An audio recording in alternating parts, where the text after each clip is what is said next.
Hi everyone, my name is Daniel from the Seabike school.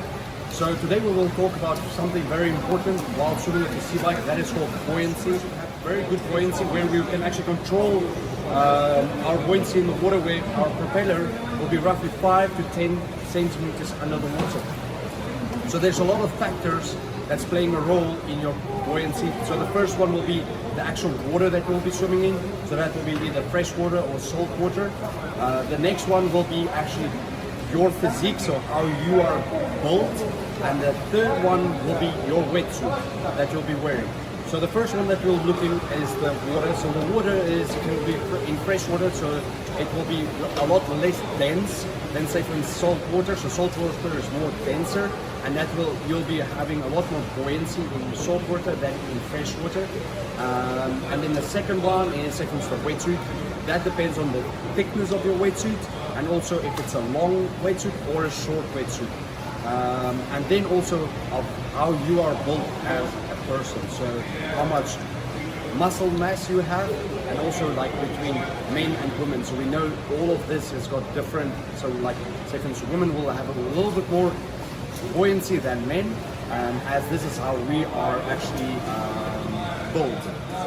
What we're going to do is, as I said, is if your propeller is coming out of the water and you're starting to move the actual float to the front, and it's still coming out, so you'll still, say for instance, you'll move it a little bit like this, then you tighten it, you go into the water and you'll swim. If it's still coming out of the water, so you'll lose more thrust, you can just undo the screw again, move it a little bit. So you do this little by little by little until you get into the front. If this is in front and you're still coming out of the water, then what we need to do is we need to remove this small ring. So we remove the small ring, and then we start the process all over again. So you undo the screw and you slide this all the way to the bottom, like this. So then you're starting again. So when you remove the small ring, you start to move the float again to the front until you find this actual 5 centimeters under the water. If you cannot find it by the time that you move this to the front, then you'll start to need to remove the float at the back.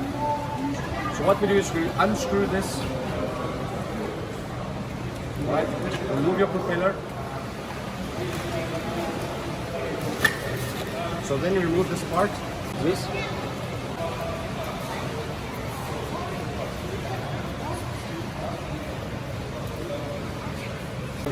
You first remove one part, okay, so after you remove one part, so you slide it back in, propeller back, and you screw it back on.